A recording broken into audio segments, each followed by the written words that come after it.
Merci beaucoup. Merci Madame la Présidente pour votre invitation. Je vois que je suis peut-être le dernier intervenant. Je vais le faire rapidement, mais je vais essayer d'intervenir de manière un peu différente, puisque je vais déjà commencer par dire juste deux mots par rapport à ce que je fais. Je suis le directeur du Centre africain de risques catastrophiques, qui est une entité de l'OAA, l'Organisation des assurances africaines, et donc aussi je suis responsable risque catastrophique à la centrale de réassurance qui est le réassureur national du Maroc et qui est donc aussi le réassureur régional. Et je voudrais ajouter cette précision pour vous dire par la suite, dans le développement de ce que je vais citer tout à l'heure, un petit peu le rôle de l'assurance et la réassurance dans la résilience vis-à-vis des risques catastrophiques et notamment les risques naturels tels que les inondations, les sécheresses, etc. Donc je vais revenir sur un mot. Tout à l'heure, Madame la Présidente a parlé de définition de risque, etc. Moi, quand j'ai vu, Monsieur Fikratoussi a bien parlé d'ALIA, vulnérabilité aussi, donc je vais regrouper ces deux points en un mot. C'est que, en voyant le thème, donc on voit clairement qu'on parle de risque naturel de manière générale. Donc, quand on entend risque naturel, on voit par exemple l'inondation, tout ce qui est naturel, climatique, aussi même de la nature géophysique aussi.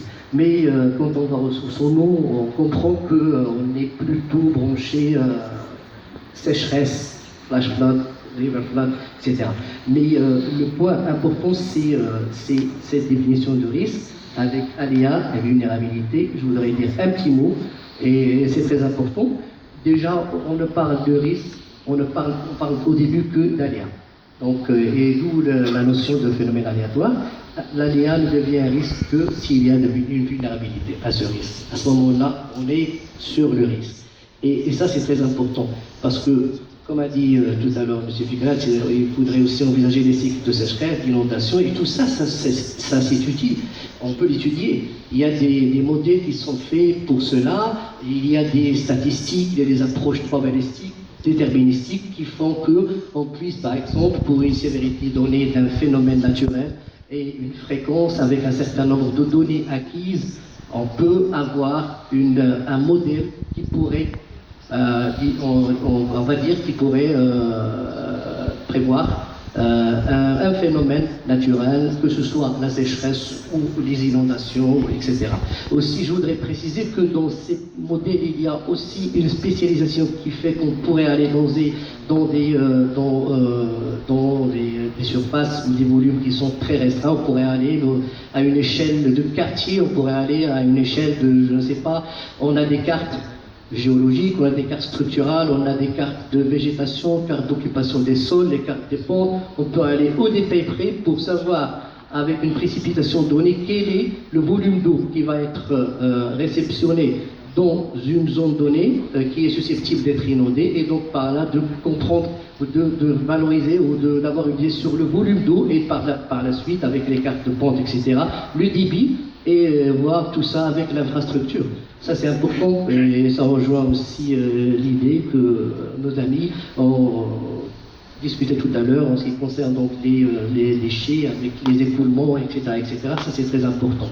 Aussi, je voudrais ajouter, j'ai un petit point pour ne pas trop tarder, c'est que le Centre africain et la SCR ont depuis toujours vu qu'ils sont obligés d'assurer et de réassurer ce genre de risque qui est soit la sécheresse, soit les inondations, soit les flash floods, ils sont obligés donc d'être des pionniers dans les études, surtout dans les modèles, etc. Et donc, je vous dis qu'en interne, chez nous, nous avons déjà développé des modèles qui sont faits pour ça, et donc qui pourraient donner des PML, des probable maximum loss, dans le cas d'une inondation ou d'une sécheresse.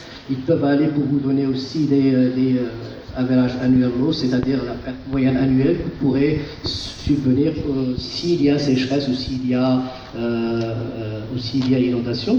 Et quand je parle de perte, je parle de perte en humain, et les pertes humaines et les pertes économiques aussi pour les préjudices corporels. Donc ça c'est très important de pouvoir estimer tout ça et de le quantifier en termes de pertes économiques, parce qu'on pourrait en amont se protéger au moins en partie. Par exemple, pour les inondations, on pourrait faire beaucoup de choses. Donc il y a des digues, il y a beaucoup de choses qui se font pour détourner des cours d'eau, pour éviter qu'il y ait des inondations, sachant que au départ on a une idée sur la région qui est susceptible d'être inondée, ou alors pour la sécheresse aussi.